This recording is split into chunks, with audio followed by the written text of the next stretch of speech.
Hello channel viewers, I am DS and welcome to channel NITT. So we're going to do an MBTI episode today.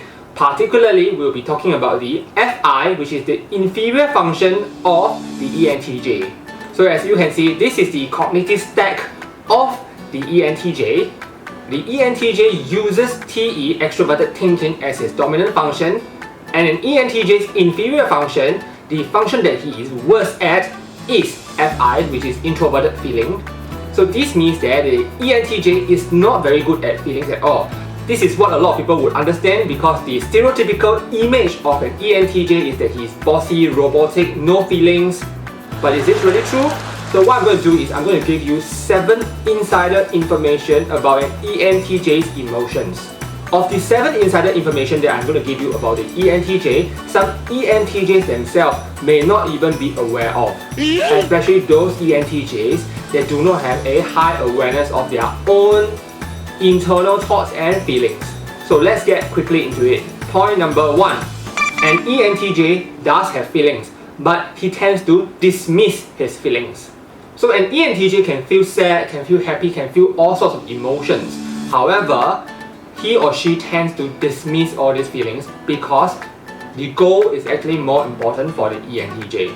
So let's say I achieve 100 subscribers, which is a very big milestone for a young YouTuber. I can be very happy about it, but this happiness won't stay long because I know I still have not reached my final goal yet. So don't be surprised, an ENTJ may not exactly like celebrations, especially when the final goal has not been reached. Now let's quickly come to point number 2. So point number 2 is emotions inflicted by others, be it people or other animals, last longer for the ENTJ. So what do I mean by this? So suppose I have lost $3,000 due to an investment, or I have been scammed, or I gambled away $3,000 of my money. Of course, naturally, I would feel upset or sad. But I won't feel sad for a very long time because this is actually caused by an object, the loss of money. So money is an object. So I could lose a thumb drive, I could break my camera, and it frustrates me. But soon I will find replacement for it, so it doesn't bother me for too long. Emotions caused by events and circling objects do not have a huge impact on the ENTJ. Conversely, emotions that involve other people or even other animals may affect the ENTJ for a much longer time. So you must take note of one thing. So let's say the ENTJ has dismissed this person as inefficient, he will no longer think about this person, and this person does not affect him or her. However, should a person affect the ENTJ a lot, then this person must have an important position in the ENTJ's heart or mind. Probably the ENTJ would have treated this person as a friend, but likelihood is that ENTJ was betrayed by this friend or suffered some form of an injustice caused by this friend, and the ENTJ would be really upset by it and would remember this incident for a very long time. Likelihood is this friend will never be forgiven. That's because the ENTJ treats friendship or any form of relationships as very valuable. And if you do not understand this, you might think that the ENTJ is actually very petty or narrow-minded. So in one of my previous episodes, I was actually talking about how I harped upon the regret of not being able to keep a particular dog, and actually the emotion lasted for a very long time. Until today, I can still feel the pangs of regret. And when love is concerned, an ENTJ is likely to feel the emotion for a very long time. So the ENTJ might be very cold on the outside, but they are really very warm-hearted, as I have described and explained again and again. Let's come to point number 3. Point number 3 is an ENTJ may have trouble distinguishing between feelings. So in my case, I cannot distinguish clearly whether I am frustrated or irritated or disappointed. I think it probably is a mixture of a lot of negative emotions when I do experience these emotions. So let's say I'm supposed to submit a document online and I couldn't find the document, or I couldn't find on the website where the button to submit is.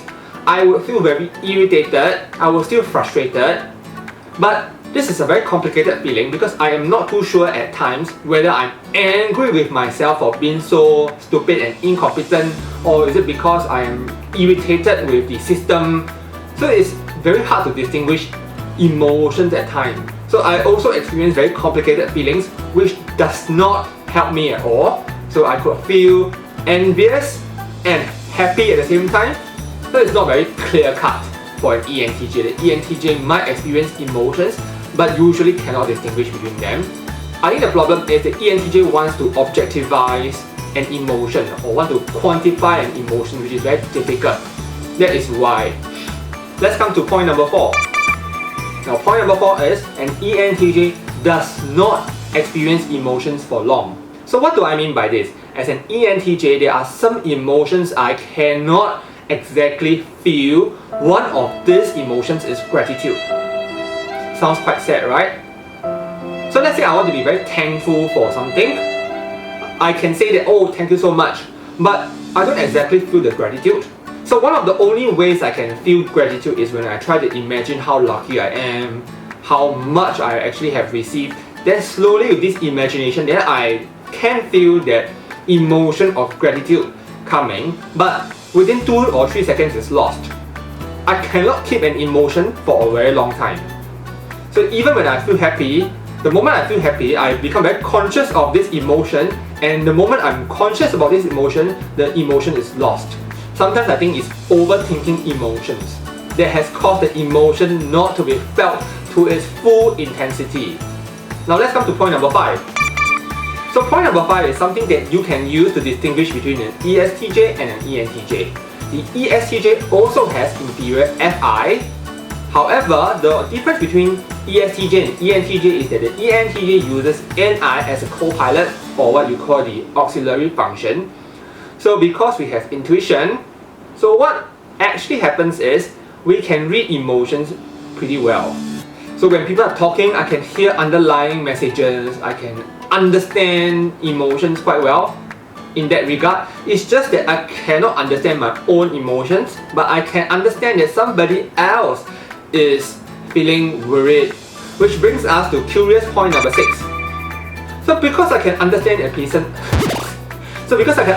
person quite well, in that regard of understanding his or her emotions, I can actually cry easily when I relate to a person at that level. So I can listen to a song which has totally got nothing to do with my personal experience, but I can feel very touched by the story depicted in the song. I can get moved to the extent that I cry. Similarly, while watching a movie, I can actually relate to the protagonist in the movie and feel touched enough to cry. And surprisingly, many a times I have observed that in a movie, a sad movie, those people around me, especially my friends, do not cry. So up to this point, I do not know whether it is because I have FI inferior function that has caused this, or is it just me that it has nothing to do with ENTJ. So if you know, do comment and tell me please. So finally, let's come to point number 7. So I do not have a lot of ENTJ friends, but I do have one, and this ENTJ friend shares the same sentiments as I do. We do not like the fact that we cannot feel. So a lot of times I really envy the FE types.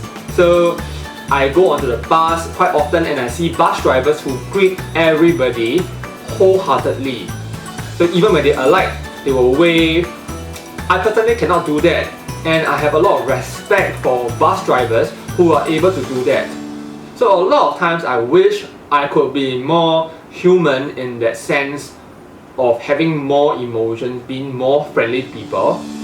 However, I think the brain has been wired to such an extent that it's very well guarded, and I like the efficiency that it brings.